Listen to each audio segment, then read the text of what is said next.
Hello, welcome back to Podium Pop. My name is Celine. I am here with my co-host Gracie, and on this week's episode, we have two very special guests with us. We have MJ and Andrea from the LapsDown podcast.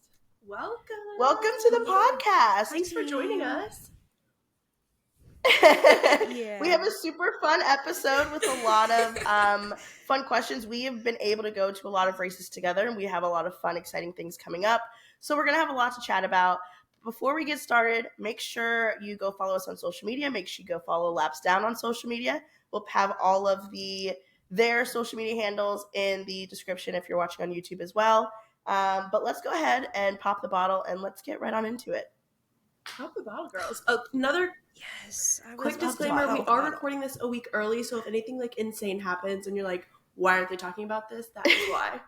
Jenna hasn't even happened yet. Something crazy happens there, like that's so crazy they didn't even bring that up. we just start predicting stuff, just being like, oh my god, I cannot believe that you did one. Jenna, let's manifest that. Ooh, God, I love that. All right. We first want to talk about how both of you guys got into motorsport and like your journey with that. Was it lifelong? Was it recently? How that happened? Whoever would like to go first. I can go first, MJ, if you want. Yeah.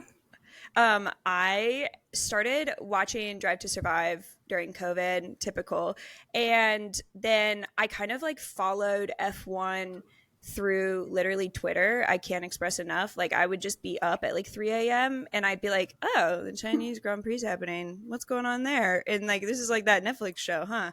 And I would just like follow what driver, and I was like, oh, okay, it seems this Max guy is pretty good. And then last year around Miami, I was like, what if I just started watching the races? And so I got my F1 TV subscription.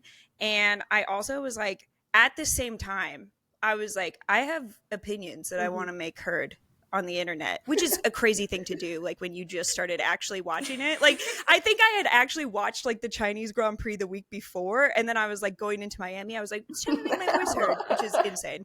And so I started making videos on it.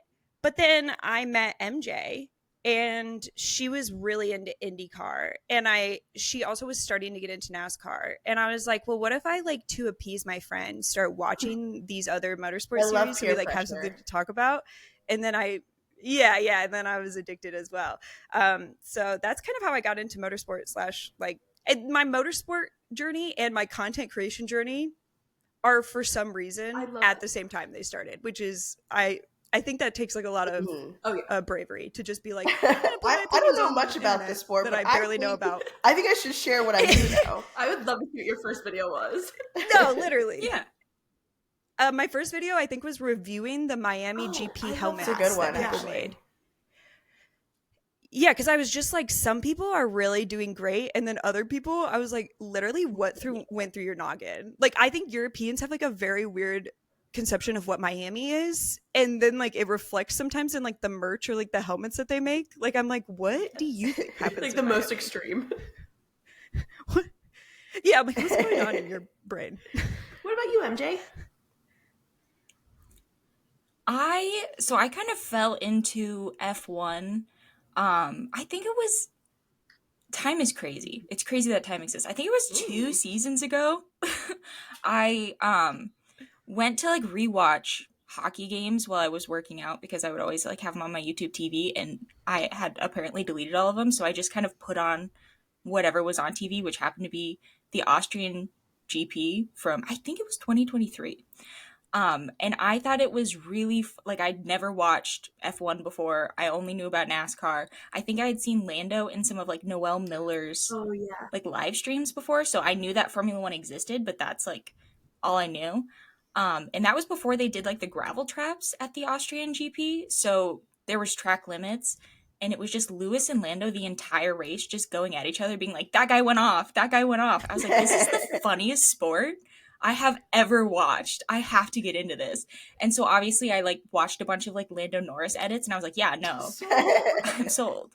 I'm going to get really weird about this really, really quickly. And then I did. And like the rest of it, I don't remember ever buying an F1 TV account, but I did. Blacked it out. I don't remember like writing all the that charge just appeared on the credit card and you're like, what? I was like, that's so crazy. I should probably have 3 monitors up while I watch too. But I just kind of fell into it and then eventually fell into IndyCar. I don't remember doing that either. And then I accidentally watched a NASCAR race and that was really dramatic. It was at Richmond where there was like it was when Austin Dillon decided to take 2 people out on the finish and win. And I was like, that shit's crazy. I have to get into this. So motorsports, it's just like I tripped and fell into it multiple times. Like, it's going to keep going. What's next? But you can never do just one. Rally car, maybe? I don't know. I can't wait. Whatever it is, it's just going to happen. Yeah, I think you like the trucks that they do before Long Beach. There was a time where you were like, maybe this is what my next, or the Ferrari challenge at Las Vegas. You were like, I think I need to know all these drivers now. Yeah, we were gonna ask like how you guys got into NASCAR because I feel like you're like the first of our friends or like the people we follow to get into NASCAR. At least what we saw, and then that's what we were gonna ask next. Well, I watched a little bit of Full Speed on Netflix too. And I thought it was interesting. I think the thing that like always intimidated me about NASCAR was like the fans are a lot more like long standing. Like these people have been like watching NASCAR for like decades. So it's like not like F1 where we're all figuring it out together. It's like you're actually probably the dumbest one in the room. Like everybody knows everything. And also there's just like twice the amount of drivers. The teams are weird. Like the cars look different every race. It's not very beginner friendly. There's playoffs and you're probably like, how does that work? And it's like, I'm still figuring it out. But the racing was kind of crazy. And I was like, okay, I'm sticking around, I guess. You got me. How would you recommend like someone that is already a motorsport fan, like they like F1, they like IndyCar, and they want to get into NASCAR? What do you think the first steps they would be? Would it be watching that Netflix show or maybe listening to LapsDown? I think the Netflix show, I mean, we have a beginner's guide. No worries. I think like Full Speed is good if you like want to know the characters, but I always feel like with IndyCar and NASCAR, when people are like, I want to get into it, and it's like, I was that person, the best way to get into it is you just have to watch the race. Like the commentators are going to tell you the storylines. The commentators are going to explain the strategies to you, and you're not going to get it like the first like 3 times you watch it. But then like by the 4th, you're like, wait, I think I'm getting the hang of this oval thing.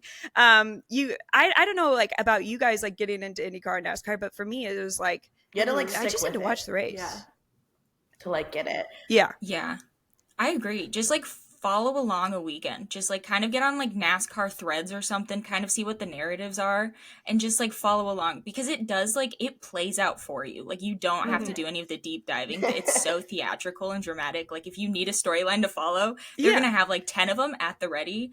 And I think NASCAR is kind of like at the point right now where there's always a conversation going on that's like really easy to jump in on. So like if you watch a race for a weekend and you're like, yeah, I noticed that no one ever overtook anybody, like you can easily get in on the conversations in NASCAR, which I think is appealing. I don't know, I feel like in IndyCar and F1 it's like people will be like, yeah, well, you're probably a DTS fan, so actually maybe don't add anything. But I feel like NASCAR doesn't really, they don't have that yet. Yeah, we're all just saying stuff. We always joke the people that run NASCAR have no idea what's going on, so you don't have to know what's going on. They literally make the rules up as they go, and that's fun. Back to when I was like a kid watching. We're really selling it with my dad NASCAR, and how I understood it because I feel like right now I'm like I don't understand this now, but I remember as a kid being like so into it and like understanding it, it just left my brain. I needed to reel back in. Yeah, we got to get one you day. Back in. I think I really did try to get into NASCAR at the beginning of this year, and I think the issue that I ran into is at the same time I was trying to learn IMSA, and I was trying to learn more endurance racing, and I wanted to get into ELMS and all of that, and I was randomly watching the Asian Le Mans series. Like it was too much at once. I bit off more than I could chew. So maybe next year, I do feel like as though I'm going to have to start at the beginning of the season again. So if you want to get with me next January, February, when does it start? Or maybe we can round you up. We can round you up for playoffs. Okay, when does that start? Because like we have like we have the regular season and then playoffs. It's like a clear slate. That's like actually, we're just perfect, doing. I think. it's like it's like every couple weeks they eliminate like a couple more people from playoffs, but like if you start at the beginning of playoffs, you don't have to care about what happened in the regular season. To most NASCAR fans, frustration, the regular season doesn't matter. When do the playoffs start? October. Like end of Andrea's September, like, October so you time. say that, but I just watch every weekend, and someday they're just gonna go, this is playoffs. Right. That's like a good amount of time. Yeah, I think I could do that actually. And nothing else is happening. I mean, usually F1 is like wrapping up. Like there maybe is like 1 or 2 more races, and like IndyCar is long gone. We know what that season is. You get like 3 months of IndyCar, and they're like, "Hope you had fun. Bye." I'm so frustrated about IndyCar. I think the breaks at the beginning of the season, so bad. I don't know. It's just frustrated me so much this year. I feel like it doesn't like. Yeah, they had like those Super Bowl commercials. No, like, no, literally. Like, this is all we need. The Super Bowl commercials. They're like, we'll do some spaced out races. That'll get good retention for us. Yeah, I wonder how it is going to be in May with all of and like May and on like back to back races. With all of them squished together, I don't know. I wonder how like the viewership is going to look after all of those. Like if it's going to build momentum or if people are just going to get like burnt out by it. I don't know. Oh. Like not like us, but like I guess the general public, the casual viewers, viewers. Mm-hmm. I think people will tune in for the 500. Probably not much else. Yeah, with peace and love. Can you tell us a little bit about how you all started your podcast? Like, tell me the lore, because I don't even think we know this, like how that conversation happened. Yeah.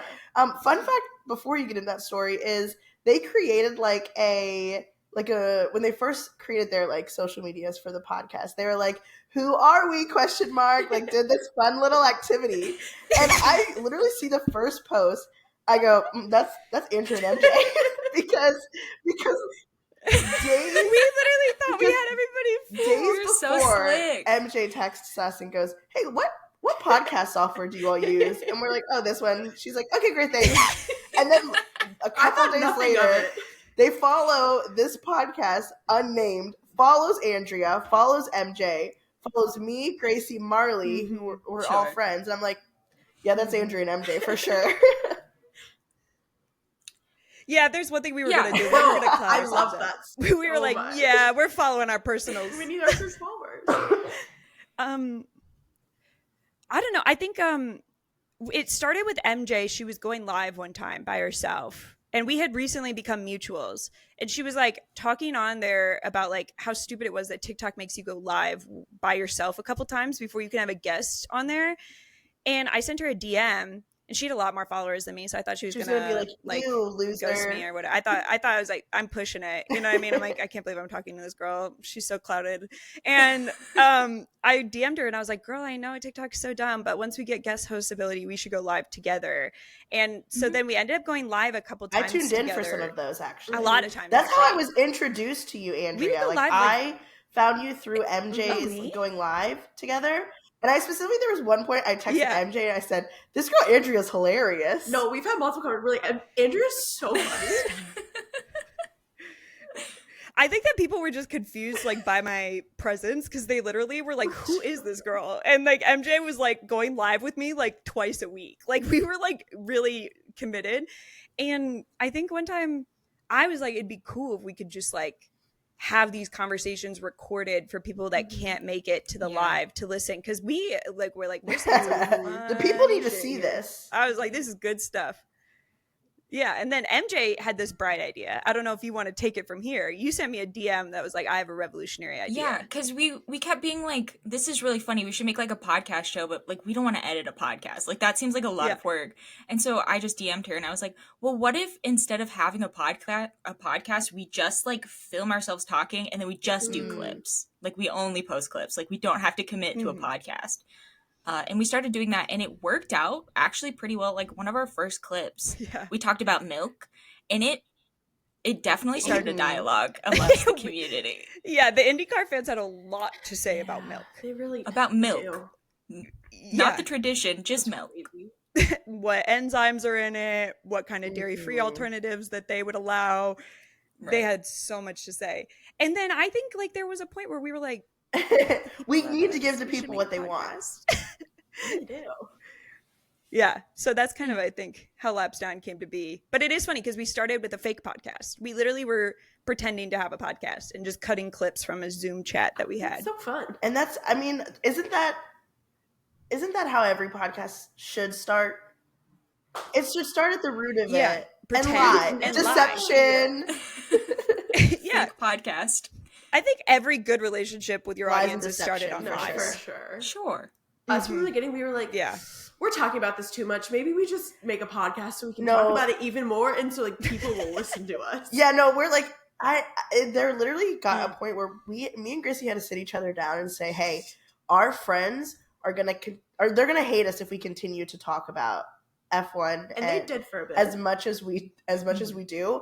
It hasn't stopped us by any means, but it's given us a better outlet to put that energy towards. So now we have like more brain capacity to talk about like normal life to life things with our friends. Like save it for the podcast. Save it for the podcast. Like this is good. This conversation's good. Save it for the podcast. I think the final breaking point for us is we were talking, like we threw around the idea of a podcast so many times, and then there was one week where I don't remember which one of us had COVID. I think you had COVID. I had COVID. You had COVID. And so we like didn't see each other obviously for a week. And this was when she was like living like maybe like half an hour away from me. And we legitimately checked our phone logs and we were on FaceTime with each other for 10 plus hours talking about motorsport the whole entire time. And I FaceTimed her and I said, hey, Gracie, I mean, it was over a week span. But still, 10 hours a week is a lot to just literally be yapping. And we were repeating ourselves, obviously, over and over again. We were like, we should probably just make a podcast. We should broadcast this. And then we stayed on FaceTime for another 3 hours planning that podcast. And figuring out and that's how Podium Pop was born. Yeah, that was crucial hours for me and MJ. Was because like we talked about everybody already has a podcast. So that's how LapsDown, the name, came to be, is because we felt like we were LapsDown of everybody else, because everybody else was already years into making a podcast, and us in like the ripe year of 2024, we're like, we should start a podcast. And then we also were like, we wanted to make a funny comedic podcast. We felt like there was a lot of like actual informational podcasts out there, and sometimes we do like beginner guides, but we were like, we're not here to like absolutely, you know what I mean, we're here not to laugh. Teachers. And we also wanted to talk about IndyCar and NASCAR and F1. And when you make content on TikTok about IndyCar and NASCAR, it doesn't really perform very well. Like people don't really care on TikTok, but there's a lot of people on like YouTube and stuff like that watch IndyCar and NASCAR. And so a podcast just seemed like a better vibe than like our little audios that we use on TikTok to talk about NASCAR. That's interesting too, because what we noticed is, especially as we started going to more IndyCar races last year, so we would get so many IndyCar followers after the races on Instagram. And so like we almost use like Instagram as like our IndyCar like heavy content. Like we would post on Instagram first, and then we'd post all of our F1 content on TikTok first. And it's definitely true. Like I can be like, this is the funniest TikTok I've ever made, but it'll be about like Pietro, and it will not do the numbers on TikTok. And I'm like, guys, this is content gold.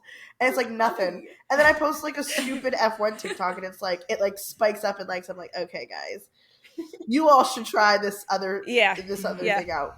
Something about really good over here. Looking at other racing series, which is a journey. We want to say shout out to our NASCAR people on YouTube. The NASCAR people on YouTube see us through, man. They love our shorts and stuff. I'm like, nobody on TikTok even blinked twice at this video, but shout out to my NASCAR homies on YouTube. Yeah, we get good views for both on YouTube, but for ours, our Formula One stuff in general outperforms the others because. Also insane that you guys do 2 episodes a week. Me and MJ were talking about that. That's really impressive. We were like, they're God's strongest soldiers. It comes in waves, like, though, that's because crazy. Sometimes we'll do like 2 episodes a week, and then like we'll hit a week where we're like, we're not doing an episode. It doesn't happen as much often. Like when we first started, we were like, we're not going to do an episode this week. And it happens very rarely. Like we did miss doing an episode for Japan because we were out of town. We didn't even watch the race. Yeah, you guys were on your we were on a bachelor party in New Orleans. It was actually so fun. But Thank you. But for the most part, we try to keep it with at least one episode a week. I also think it just stems from just once again, we have so much we want to talk about. Yeah. And I think we tried at one point to do, because we like the race recap to do, and then we tried to do both in one episode, and then we were just talking too fast, and I was like, this is not good. I was like, I think another thing. We just hour and a half long episodes. And I told MJ one time, I was like, you do realize like we're the only ones doing this, right? Like I was like, I realize everyone else has like 45-minute episodes, but whatever. We're just rocking with Well, and then another thing too is like I like doing the IndyCar and F1 in the same episode, but I also kept feeling bad about like people that like the IndyCar fans having to like sit through the F1 stuff, and then like the F1 fans having to like listen to the IndyCar stuff, which obviously it was nice because I want them to like look at other series, but also I'm like, they're here to hear about me talk about like Scotty Mac. Like they're not here about Lando. They don't care about Lando, or vice versa, you know? Like so, and I was like, okay, which one do we put first then? Like, do we do IndyCar first and then move into Formula One, or do we do Formula One? It was too many decisions, so we just decided to split them up. Yeah, I used to be like, I don't care. You guys are going to have to listen to all three. But then I recently folded and started adding timestamps on YouTube. So if people don't want to listen about NASCAR because they don't love us, they can just skip ahead to whatever else we're talking about. I will be coming to you on how to do the timestamps because I have not figured that out. Thank you. No problem, girl. I'll hook you up. Oh my god, so easy. Do you all, and I know the answer to this, but maybe our audience doesn't, but do you all follow other sports as well? MJ, I'm looking at you. I follow, unfortunately, I follow hockey pretty closely. The NHL is going into playoffs right now, which is something I need to talk to you guys about because while we're in Miami, the Devils will be playing in their playoff games. So there is going to be some touch and go moments for me. I'm so excited. We'll be here for you. But I've always followed hockey. I appreciate that. I'm going to need it. But I've always followed hockey, and that's kind of how I got into motorsport is like I was following the playoffs, and then one day I just couldn't watch the hockey. Oops. So I was like, gotta find something else real quick. But besides that, do you watch any other sports, Andrea? Nah, it's not really my scene. I will say I follow a lot of like sports pop culture gossipy type stuff. That's more my vibe. So like I know a lot about the people of sports, but if you ask me how they're performing in a game, I'll be like, I don't know, but I can tell you all about the divorce filings that they just had with their wife. In this gossip site.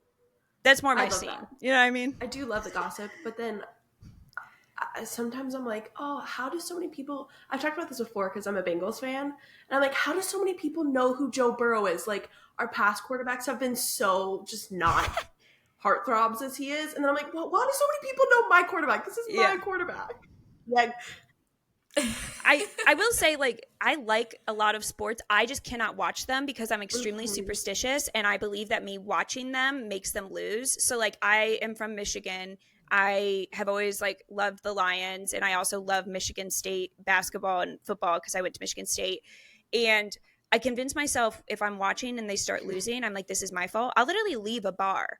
Like we were watching the Lions play the Commanders, and I literally was like, this is my fault. And I went to the Trader Joe's next door, and I just started grocery shopping. Val texted me. He's like, where are you? I was like, I can't be there.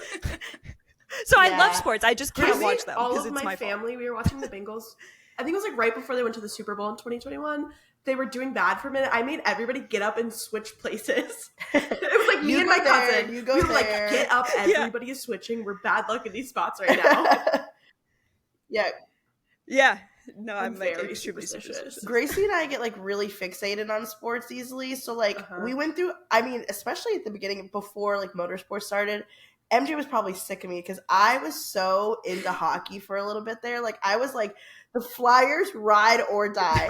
Like I don't know what it is. I get so fixated on it, and then like it's like I just almost like I move on, and I have to move on. I'll come back. I'll circle back one day. Thankfully, motorsport isn't like that. That's pretty much stayed true. But like as far as other sports, or like I'll get obviously during like the season when it's leading up to the Super Bowl, I get really into football, and I'm like, oh my gosh, Bengals! I watch every single game. We were really passionate about the Masters a couple weeks ago. Yeah. I've never cared about golf a day in my life. But did I shed a tear when Rory McIlroy won? Yeah, yes. I did, because I was so excited for him. Gracie got really into tennis at one point. That was when you all were going to Daytona, and then I was like, I'm really sad that I'm not at Daytona. And then I turned on, or I saw like a TikTok, I think, and I was like, oh, the Australian Open is happening. So I just like sat and watched it. And I was like, this is how I'm going to cope, the Australian Open. Yeah, I feel like I like niche sports too. Like during the Olympics, I was like, yeah, I think I'm gonna have to clock in from a archery shift. Sorry, guys. I gotta watch what's going down here. So I don't know.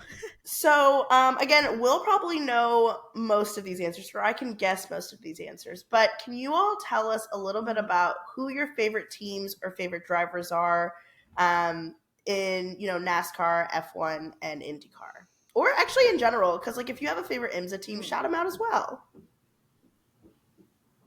Do you want to go first, MJ, or do you want me to go first? I can go first. Okay. I think, so for Formula One, my favorite driver used to be Logan Sargent, but he's not there anymore. So I'm just kind of like a general Williams fan. I do root for Alex Albon. I force myself to root for Carlos. She's so brave. So I'm sticking it out with them this year, rooting against James Vowles constantly. And then for IndyCar, excuse me, you're literally Madam Haas. No, I'm not. You love Haas. You love Haas. I'm literally not. I do cheer for Haas. They're so charming. There's something about this lineup this year. Like I liked the old men. Like I love that like old men have activities too. But just they bring in these young guys and they're filming their silly little videos and just doing bad every weekend, but then somehow like pulling out points. I'm very They're both endeared so endearing in completely different ways. Yes. Like the 2024 lineup versus the 2025 lineup. I love the Haas. The Haas Dilfs were great, but I like this lineup. The remodel. 2.0. The recession remodel. Yeah, because this is broke. Anyways, sorry to interrupt. And you acted like I revealed that you were like Hannah Montana or something, by the way. Like you literally post your face. No, that's different. Okay. But in IndyCar, I feel like the best part about IndyCar is like I kind of root for everybody besides like two drivers. Like if anyone wins, I'm excited, but I am a Kirk girl at heart. Love Kyle Kirkwood, love Scott Dixon. Like that's my son. He's always rooting for Scott Dixon. Alex Palou, I think probably those are my top three. And then for NASCAR, SVG and Daniel Suarez. I'm a Trackhouse girly, which was Pitbull's team until recently. We'll be having a word with him. R.I.P. But once again with NASCAR, it's like I'll root for everybody besides like the few that I root against. Yeah. I'm just kidding. Yeah, absolutely. So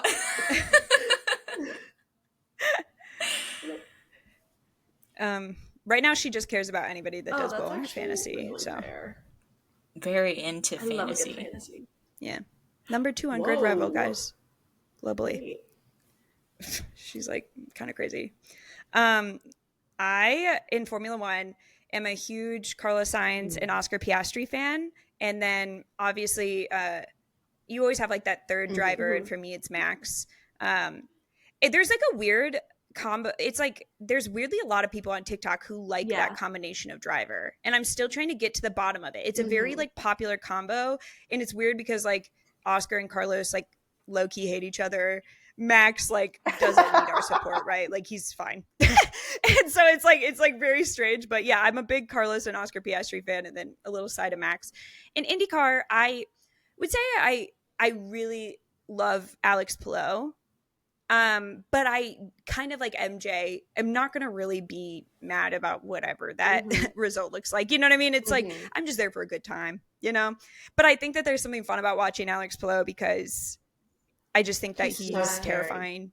Yet like his off-track personality is like so charming, but then it's also like, what is your problem, dude? Like, where did you come from? Like, why are you doing this to us? Like, it's torture, and I love it. And then in NASCAR, I guess I'm a fan of half the grid, and then I hate the other half. So it's really all about balance. You know what I mean? But yeah, I really like Tyler Reddick and Bubba Wallace. Woo, that's my team, Who right? else do I like in NASCAR? 11. Yeah, 2311. Mm-hmm. 2311. I was gonna say, I love how Denny. do you still feel about Denny? Yeah, I love Denny. In Xfinity, which is like the feeder series into NASCAR, I am following Connor Zilisch. Like yeah, you do. I'm kind of, you know, banking on Connor Zilisch coming to the Cup Series soon, and I'm going to be all in as a Connor Zilisch fan. And we got to cheer for him at the Rolex 24 because he drove with SVG. It was Connor Zilisch, SVG, and Scotty Mack, and then Ben Keating with Love. Ben Keating's always there. He was driving for two teams. You know what I mean? He wasn't a star. He wasn't a star. He was just there to utility. I do love Ben Keating though. No, I know. I feel like he's always randomly on teams we're cheering for. Yeah, he's always there somehow. No, he's literally always there. Yeah. It's like, he's around. Do you need to take a nap? No. Like, what do you mean you're driving for two teams? Hey, that's crazy. Okay, awesome. Yeah, I mean, a lot of the favorites I knew, especially the like Formula One, like I knew Andrea's like a big Carlos girl. I have such a love-hate relationship with Carlos because there'll be times where like I'm like, actually for the most part it's all love. There was one point last season where I was like, if this guy doesn't pick a freaking team right now, I'm gonna lose my marbles. But for the most part, I do love Carlos. I'm actually recently like really into Carlos. Yeah, you are. Like really since probably like the end of last year because I am. We're both kind of famously a hater of one specific team in Formula One, and because he was also wronged by the same team, I feel so like I have like a brotherly love to him. Like we have gone through battles together. We were at Papa's Orchard. We were at Papa's Orchard. I think I just like sympathize with the talented second driver trope. I think that's what I feel for Oscar and Carlos. Like I felt like it was so hard to watch Carlos when he was at Ferrari because he had to like fight so much to like even justify allowing him to win a race. Like every time he won a race, it was like an argument of like whether or not he should have won or if somebody else should have won. And like I feel like the same thing happens to Oscar now. Like he has to like ask to overtake for the win. Crazy. That's so crazy. And like that second driver, like talented second driver dynamic is one of the craziest things in just F1, I feel like, where it's like they have to ask permission to be good. Whereas it's like, I couldn't imagine how frustrating that is to like travel across the world and dedicate every weekend of your freaking life to this team and then be like, hey, are you guys okay if I win this race or should I give it to the other guy? I don't want to like upset anybody. Like, I'm and like, then when they don't have that like attitude, when they're like, I'm going to do it anyways, like this is ridiculous. Everyone's like, they are so ungrateful. And it's like, you need to chill out a little bit. Like he's a race car driver. And they both secretly are like super cutthroat. Like there's so many like random times where Oscar and Carlos will just be like, yeah, I think I'm gonna do what I want. Thanks though, bye. And it's like I love it. No, and it's also hard too, like with the whole like second driver thing, because I feel like a lot of like, especially recently, a lot of McLaren fans are kind of like going at each other, like Lando versus Oscar kind of thing. And like it's so hard being a McLaren fan where like I genuinely like I would be just as happy if Oscar won as I would be if Lando won. Like, and it's so hard when someone's like, well, you have to have a favorite. I'm like, I just really don't.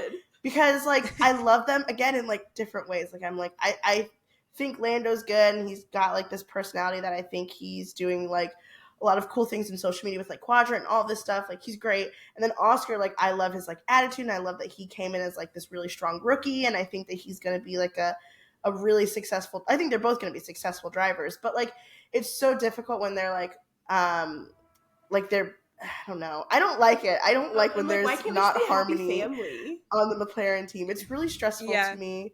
So that's maybe why also I'm clinging to Carlos a bit more. Hearts out to McLaren fans. I'm also so used to coming in being like a team person instead of just a specific person because I came in like I mainly watched football And then I'm like, well, why doesn't everybody just love everyone on your team? Like, how do you know? Like, I get it. I truly do. But I'm like, Yeah. how come? Why don't you like both? Mm-hmm. Yeah, I've never really identified with like cheering for a team.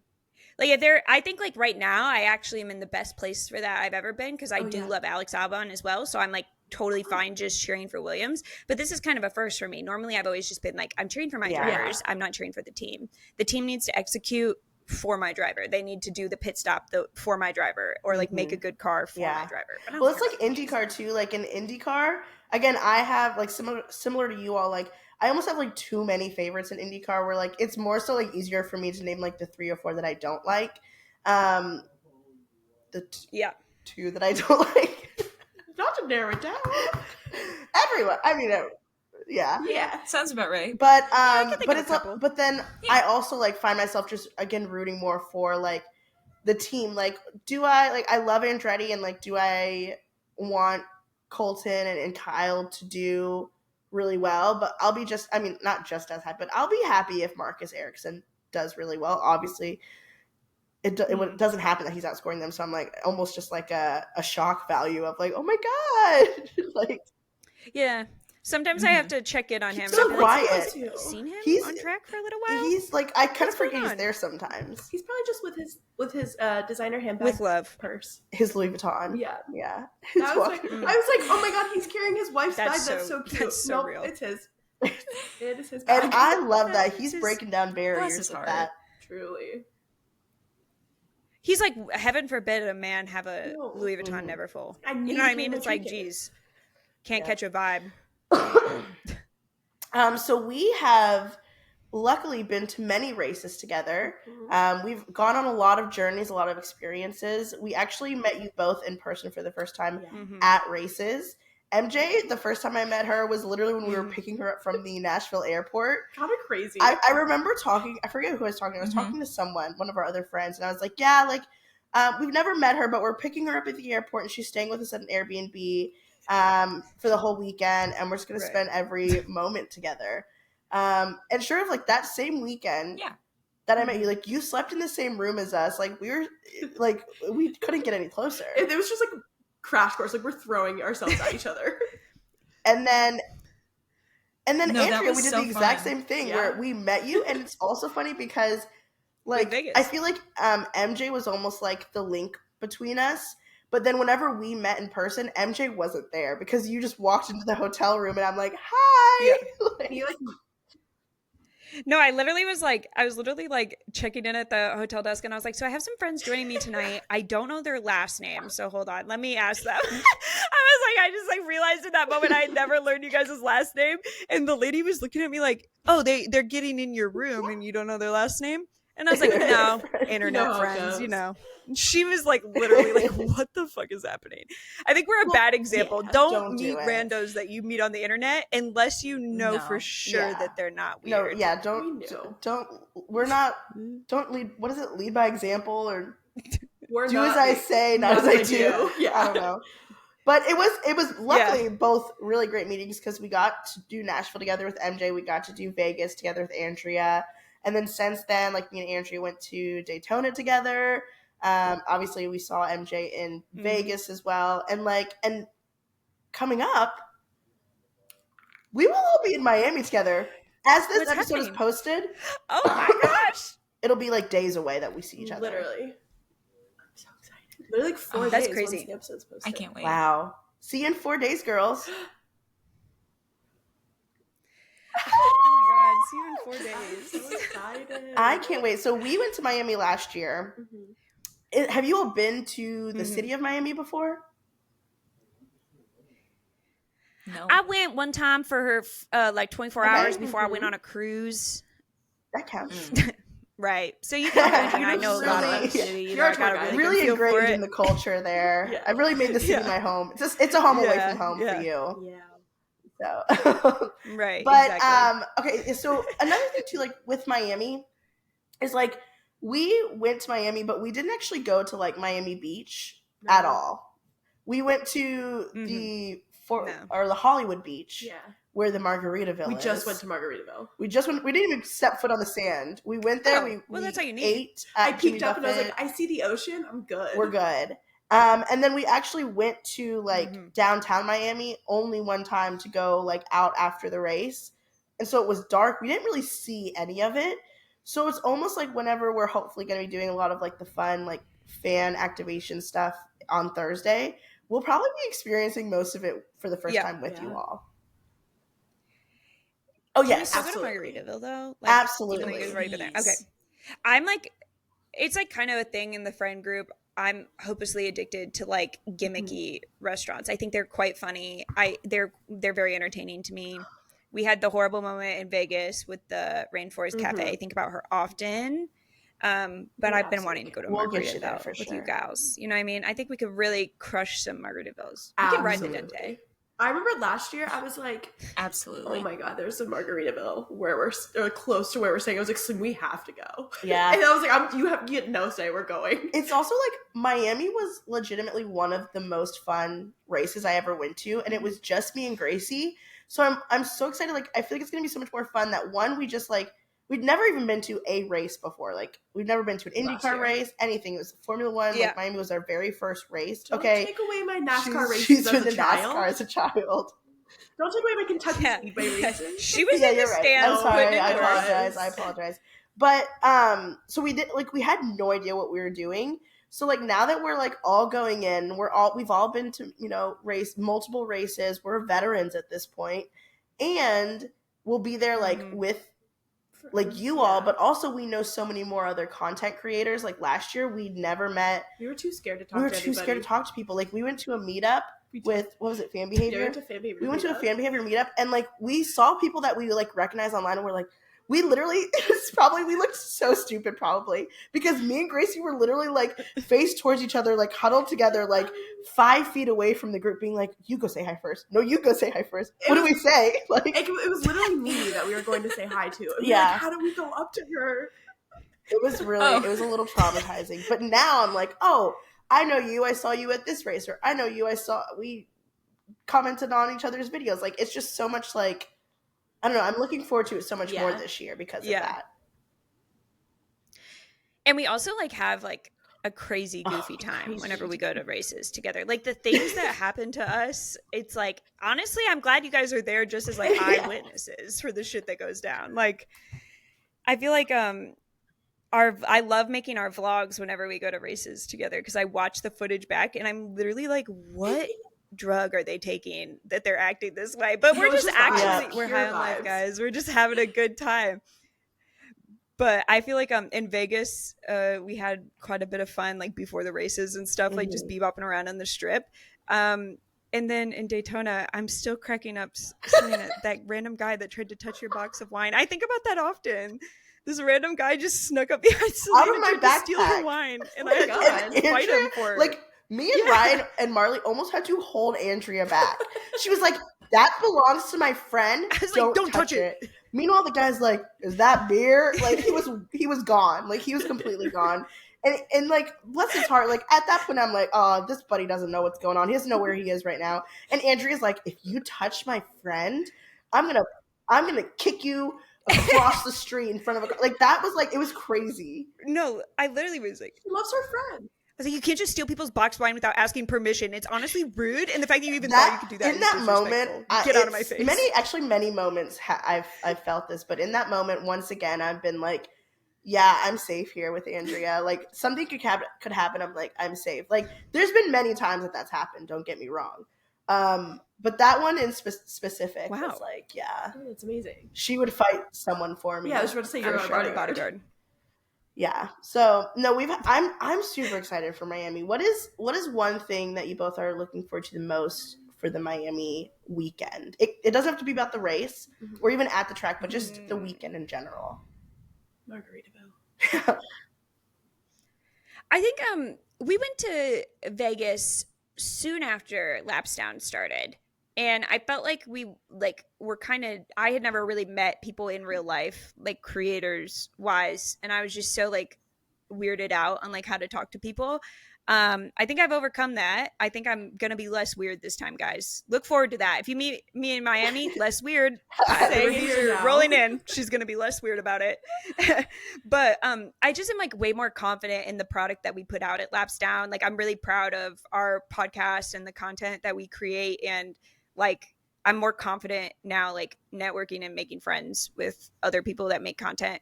And I'm gonna be I'm not gonna be weird, okay? If you are, it's okay. We'll be weird with you. Yeah.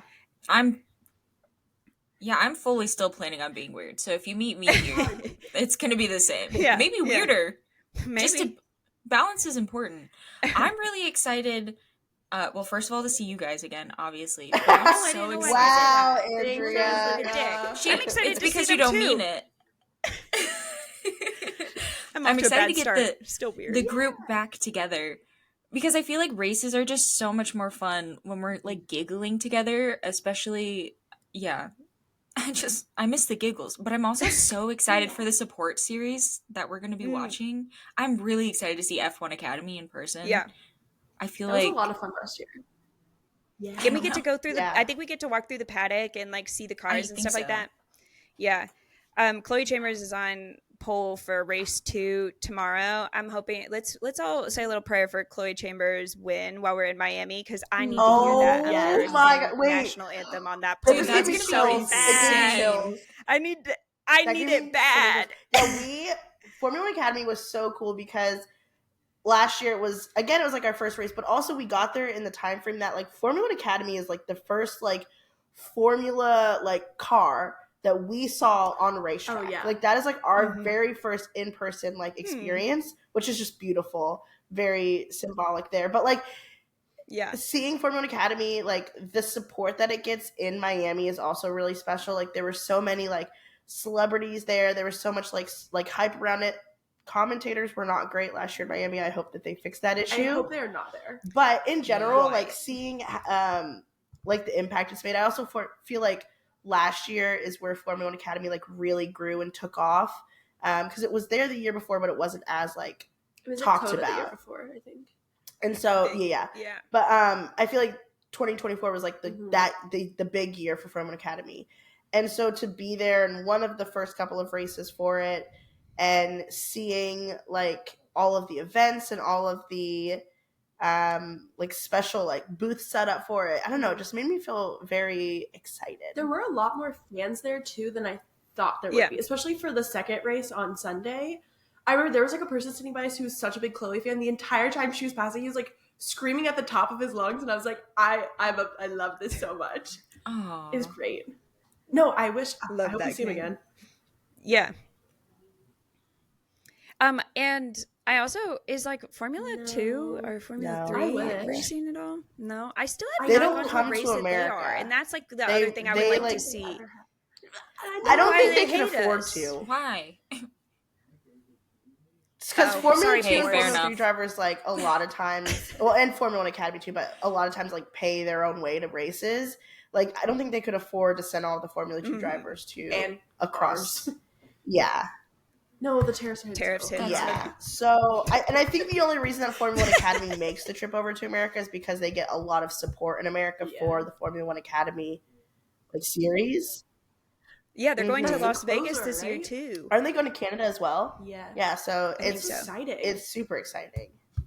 Dang. Girls love them. Love the North America. Yeah. So I would love to go to a race where Formula 2 is racing. Do they race in Suzuka? No. Yeah. Oh my gosh. I don't know. I got really into Formula 2 last year. Oh my god. Yeah, Gracie was like the Formula 2 expert. Yeah, I watched it towards the end of the year. Podcast.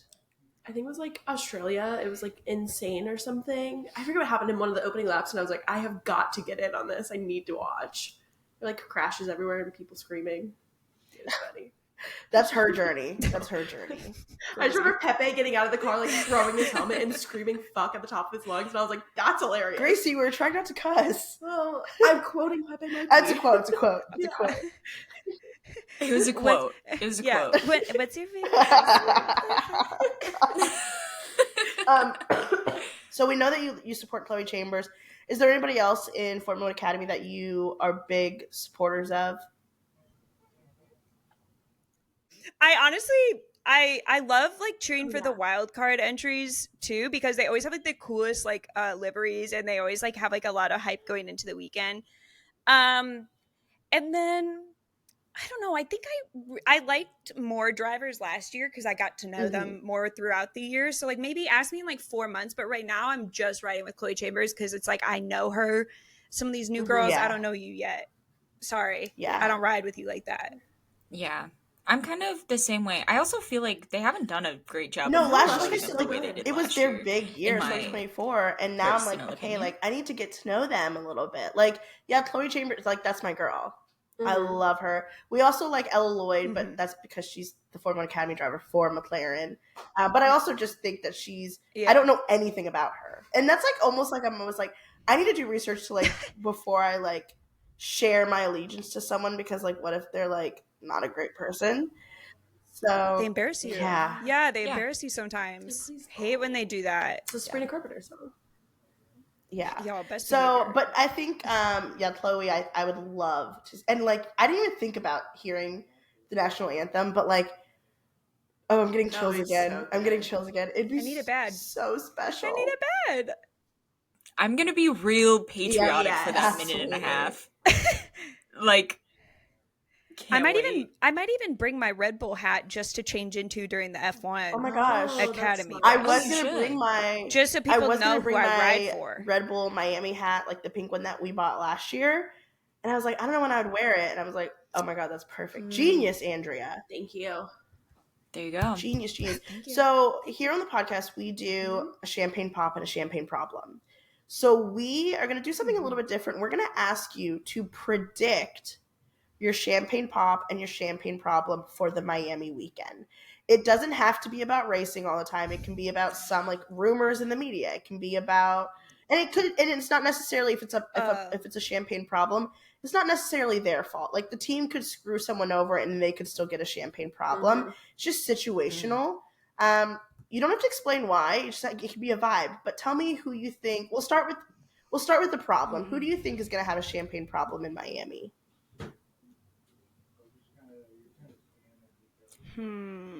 I think I might be stretching the champagne problem a little bit. I think that I'm going to have a champagne problem when I walk by that turn where Kevin took out Logan and essentially ended his Formula One career. I think that's going to be a real champagne problem for me. Fair. We'll help you through that. Right. Thank you. I have a champagne problem for me and also for racing. Can I do two? For me, I think I found out that there's porta potties. That's going to be a real champagne problem. You guys don't know how I'm going to struggle with that. We were talking about how we're going to have to like, if we wear a like athletic dress, it's just going to be a whole moment. And it's hot and sticky. And like, I will say that they kept them pretty clean. They were very clean. So okay. I will, end of the day, just like walk past them really quick. They're a little smelly. Yeah, at the end of the day, they're rough. I'm sorry. Guys, I don't think I'm so sorry. I was born to live the paddock lifestyle, but I just don't have it in the funds, and it's just so upsetting to me every time we go to a race. I'm like, I don't belong out here. I need an air-conditioned stall.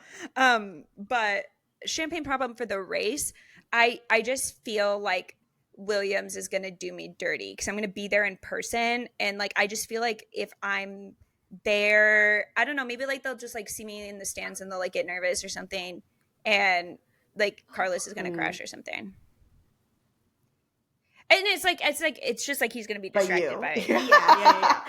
He's going to see you in the crowd and be like, me. And then crash maybe. So yeah, he's gonna be like, oh my god, I didn't know she was married. We'll put a bag over your head every time he goes around that turn, just in case, just to keep him in the race. Somebody tells me that might be more distracting. Is as he's driving by, there's like an orchestrated attempt to put a paper bag like going off and on every lap. Are you crazy? No, just pull out one of your fans and just hide your face. Oh yeah, that's probably a little less distracting. Oh my god. Another another champagne problem is that my husband is coming with, and he's like a low key Lando fan, and like he won't. We'll get it out of him. And it's so embarrassing, bro. He literally is like, I don't even care about Lando that much. I give him 20 minutes with us, and I'm like, we'll get him to admit it. I don't think she wants him to admit it. It's something. No, it's like so embarrassing me. I'm just kidding. No, I was gonna say Lando fans. I was gonna say like my champagne problem. Well, I do not want this to happen. You keep saying this. Will you stop? I don't even know what. You said it. Did I say it again? Oh, I think I may have actually said it before. But my fear is that there's gonna be so much hype around how like Lando did in Miami last year that it's going to like counteract and like almost I don't think he's gonna have like a bad weekend, but I don't think he's gonna be as like, I don't know, maybe it's Oscars. So, I would love for it to be. I mean, I've seen a Lando win. I would like to see. I haven't seen an Oscar win. I would like to see an Oscar win. So seems how like Miami was like the first race that Lando won, it'll be interesting to me to see if this is like an effect he has as well. But being a Carlos fan, any race that he won the year before, he literally like DNFs the next year basically. Like it was like, and there's always like this big thing of like Carlos won this race. Like in Australia, they're like, oh, he won, and then it's like boys in the wall during the formation lap. I'm like, what's going on? Or like Silverstone, like the year after he got his first win at Silverstone, he like was not having a good time. So we won't know until Miami if that's an effect that Lando has as well. But I will say if he does have it, hearts out to y'all, because whenever we're at a race that Carlos won, I'm like, I know what this is going to look like. Do you have a champagne problem prediction? You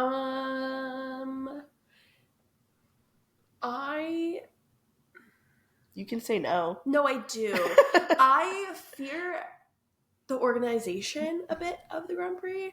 Really? This was it was really it was very organized last year, but a few months ago, like maybe one or two, I went to go check their FAQ, and it still had stuff on there from last year, and it was like the ticket renewal, and it was like talking about 2023 ticket renewal, and I was like, they haven't updated this yet. So I was like, why haven't you updated it yet? So I mean, I don't think it was great last year. Like everyone was so nice, but I fear that. Have they put the shuttle? Well, it's on there.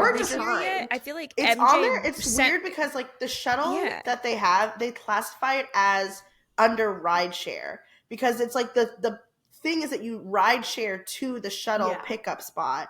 So it's under that, which is really confusing because when you click on like shuttle, it like talks about Brightline and taking it from Orlando and all that stuff. But when you click on rideshare, it says like, okay, you can call an Uber to drop you off at this location or this location, and then shuttles will take you to the track. Or there's another rideshare location closer to the track you'd have to like walk into. So it's still up there. It hasn't changed at all from last year. So I'm assuming that means everything's going to be the same as last year.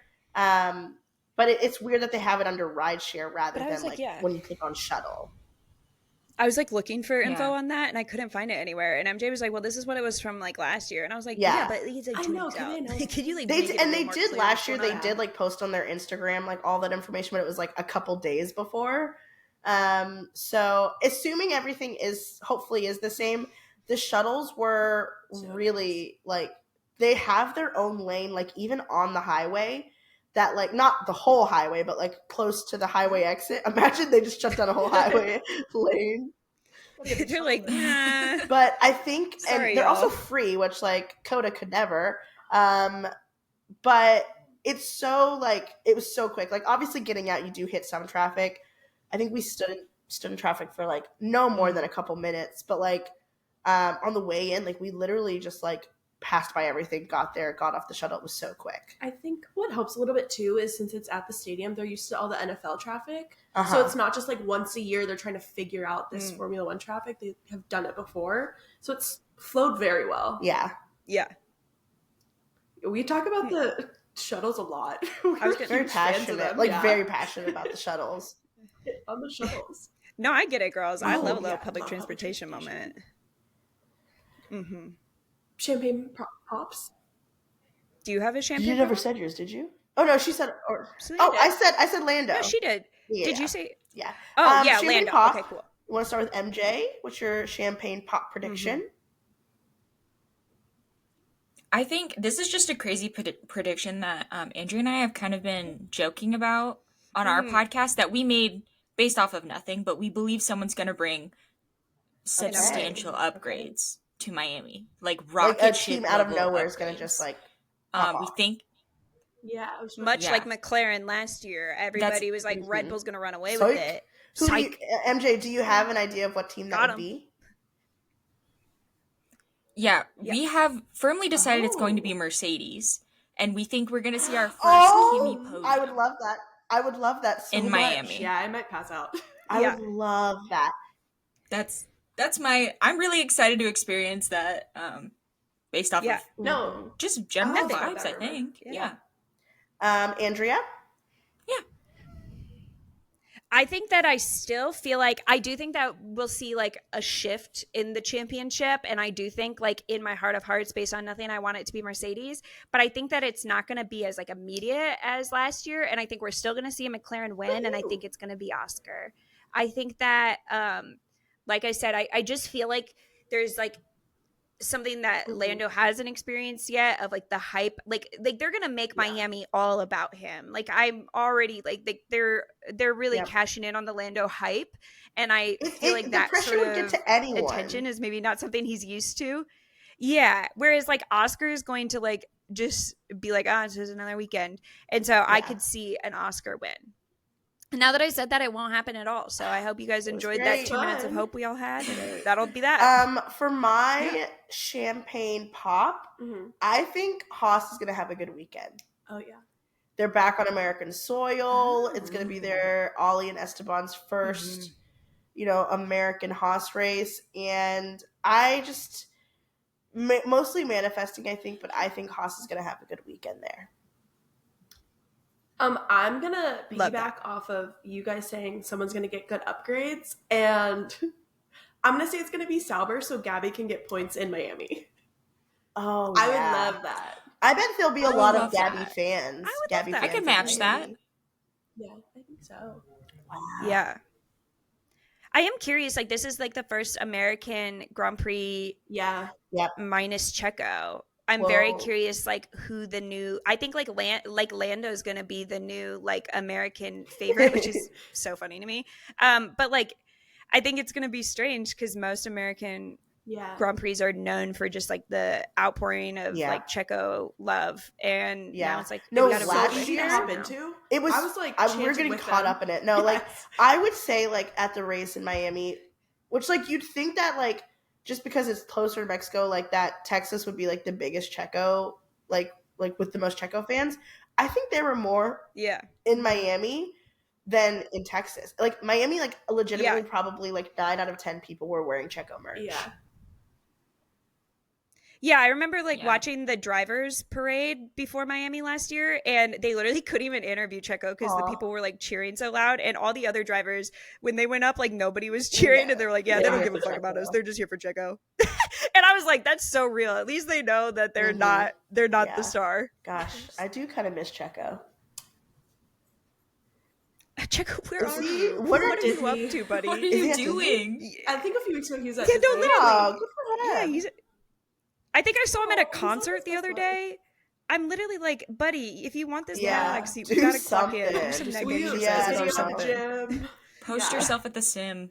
Yeah. Speaking of that, what's your really quick fire prediction on the 2 Cadillac drivers for next year? Andrew's reaction. Right now, if you had to guess, they announce it tomorrow. Who would you say?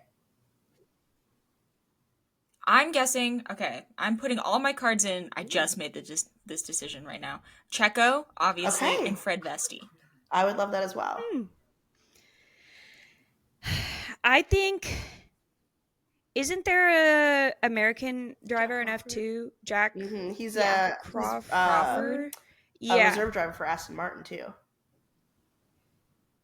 Right, and they're not doing anything with that. So I think they would choose him as their American rep because I don't think they're going to get anybody from IndyCar like initially intended. And then, sure, I think Checo for the other one, just as like a familiar face to get some attention. I think they know they've seen the impact that Checo's had on American races.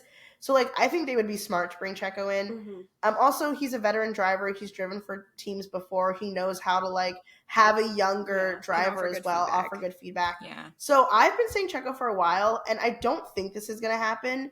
But there was always, like, the rumors that it was going to be, like, Checo and Pato. And, like, we did decide that if, for some reason, it is Checo and Pato, we do have to go to Mexico for their very first race on a team together. We're like, we have to go to that. Crazy. So, like, we already decided we're cheering for Cadillac no matter what. Like, me and MJ, like, we were just like, okay, LapsDown is going to be the Cadillac fan pod. It's going to be a little you know what I mean? Like, I don't even care. I, like, after McLaren, I like Williams and I love Haas. And I'm like, but, like, if I bring on Cadillac, like, am I betraying Haas right now? Like, I don't know. It's going to be really hard for me to go through that. But I also, they're going to be an underdog. That's true. Broke. But I feel as though I'm going to be a big Cadillac girl as well. Mm-hmm. It's going to be hard not to get caught up in it. I think that me and MJ, we like the idea of it being Pato. We just have discussed that, like, it doesn't seem like McLaren would give Pato up as their reserve driver, considering that they're going to be in such a bitter title fight between their two drivers this year. They need to make sure that if Oscar Orlando decides to fuck off and go to a different team, they have somebody as, like, a reserve. And I think that we sleep on the fact that McLaren has also run out of a lot of their in the bank drivers. They ran through those people with the number 6 Arrow McLaren card. Okay, like they cashed in they had a Red Bull moment, and they've, like, really cashed in their development program. So Pato is, like, the only person they could really plug into that car. No, absolutely. And then also it brings into question, like, if Pato went to F1, like, who would move into that seat with Arrow McLaren? Like, it's just like it's never ending, chairs, honestly. But no, I'm excited to see what I do think Cadillac's going to wait a while to announce it. We talked about, even if they don't intend to bring in an IndyCar driver, obviously I do think it'll be after the IndyCar season is over. Like, I don't think it'll be during summer break that we get an announcement for it, but I think it'll be soon after IndyCar, because they'll want to do, like, promo and media and all of that. So I wonder if there's going to be, like, hype before the drop, or if they're just one day going to be like, these are our drivers. Yeah. Just randomly on a Tuesday. I'm getting nervous, though. Like, I think silly season is either going to be absolutely nobody, and they're just going to pick, like, 2 randos to put on Cadillac that is, like, not going to create a lot of driver market movement. There is a little pit in my stomach that's like, what happens if Max Verstappen just announces that he's moving teams, and then we have the same situation we had last year where everyone else is fucked and they have to find a different team, and, like, nobody's on the same team 2 years in a row? No, yeah. I was grow up thinking about it. Because it's just such a hot topic right now. What are we thinking about Max? I mean, he said in the media, like, his statement in the media was pretty, like, clear, like, I'm just focused on driving, but he didn't, like, deny that he was unhappy with Red Bull. He didn't deny. No, I think he's talking to other teams. Absolutely. I don't think he has made a decision yet, so there's nothing for him to say other than I'm, like, focusing on driving right now. I think it's probably his manager and a bunch of other, like, you know, periphery people talking about what a contract would look like. And part of me, I always thought he would never move until the regulations kicked in, because why would you move if you don't know who's going to nail the regulations? But, I mean, I don't think he's going to – I think he's already basically said he doesn't believe in the Red Bull power unit post-Honda. So, like, if he already hates the team dynamic, he doesn't think they're building him a good car, Adrian Newey left, everybody else that he's ever loved and cared about at Red Bull has left, and Christian Horner is a scumbag, and he never has a reliable teammate. Yeah, why not? Truly. Yes, why not? Where do you think he would move then? Do you think Aston Martin would be his – I don't know, MJ. Do you want to answer? What do you think? Yeah, he's going to Aston Martin. 100%. I mean, Will Buxton tweeted it perfectly. He said the 2 things that Max loves is a Honda power unit and an Adrian Newey built car. I think that they love Fernando. I think they would kick Fernando for Max. I think any team would kick anybody for Max. The only thing that keeps me hesitant is the rumor is that Mercedes has nailed the regulations the most. And so all Mercedes units that are also going to the customer teams, which in 2026 will be Alpine, Williams, McLaren, and Mercedes it's going to be a title fight between those four. Crazy is the rumor for Alpine to be in a title fight. Maybe he goes to Mercedes.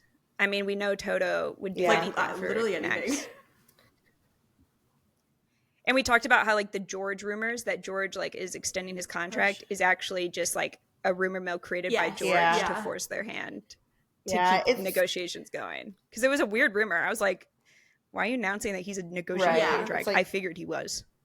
Because you're saying that, it's making me question. Okay. I think that, because we see so much, like, there was in the media, like, Fernando was like, someone was like, do you think that Max would be your teammate? And he's like, oh, like, I would love for Max to be my teammate. Like, I don't see that happening, though. And everyone's like, yeah, because, like, you're the guy getting kicked, buddy. Like, you're not going to be staying if Max is coming in. Because Lance isn't going anywhere unless Lance decides he wants to go somewhere.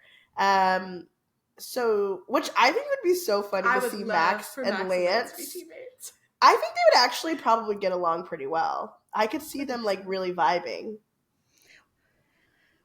Well, like Max has always like had the rumor that he specifically asked for teammates that can't really compete with him. Like the rumor is that that's why Carlos never really had a serious conversation with Red Bull last year, is because he was like, I've already dealt with this bitch. I'm not dealing with him again. Like I like people that just do as they're told, and Carlos is not that. No, Lance doesn't give a flying fuck. He shows up every like 3 weeks and he's like, what if I drove for real today? And he'll like get like 1 point. Like, Lance and Max as a lineup could potentially be what Checo and Max was in 2020, like 2023 era. Like it could happen. Like I think Lance, if he gets a good car, like gets the like Honda power unit with Andrea Newey, like I think he could be competing for points. And then Max could just freaking probably run away with it every time. I don't know. But it is interesting to think about. Like, there's just so much unknown with these drivers, and I just don't want anyone to bring up McLaren or talk about McLaren at all. Like, keep him out of your mouth, please.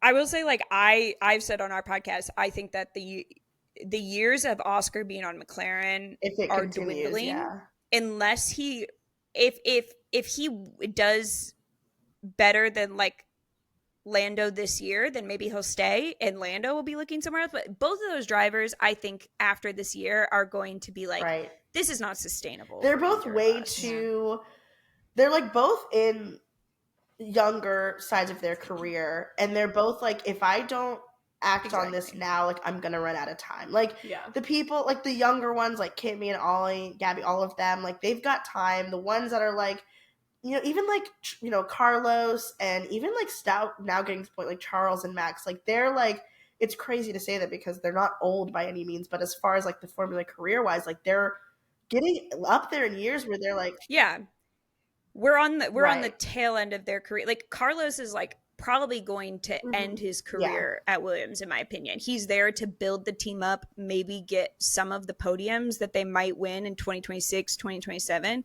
but he's not there to like, well, and then also another thing we talk about is like this, just you bringing up Carlos reminded me of this, is if there was one person on the grid that I think after they are done driving for Formula One could potentially move their way up to one day become a team principal, it would be Carlos. Yeah.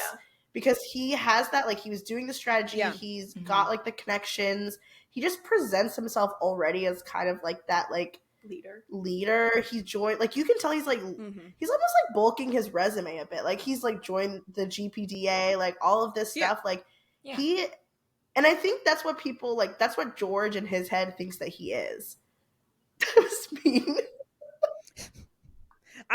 What I would give to live inside of George's head for just like 24 hours. Like I'm like, what is going on up there? It was crazy. Know more about him. But we could yap for forever. No, we could. But before we end the podcast, we do have a little game. Oh my god! It's a short one. I love a game. But this is a game, and it's Guess That Driver. It's okay because it's nothing like, not a lot of it has to do with actual Formula One facts.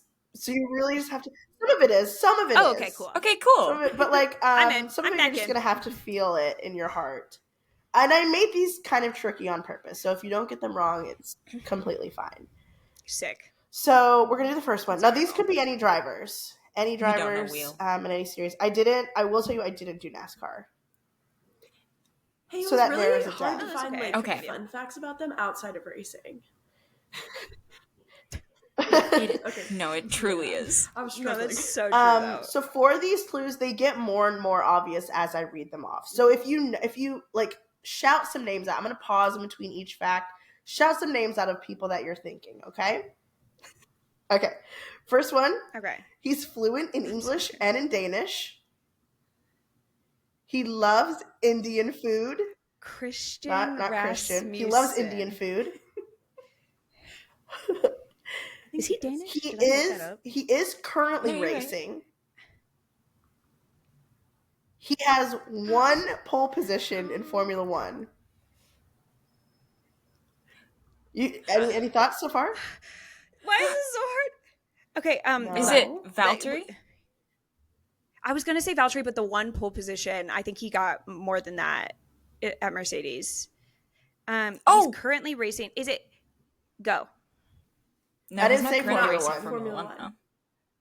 It is K-Mag. It's Magnussen. Woo! Kevin! According to Google, he does. The last one would have narrowed it down a lot more is that he drove for McLaren. No. Okay, ready for the next one? I wouldn't have guessed it based on the next one.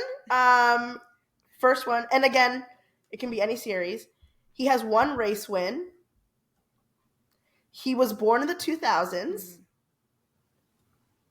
He, at one point, won an award that was Rookie of the Year.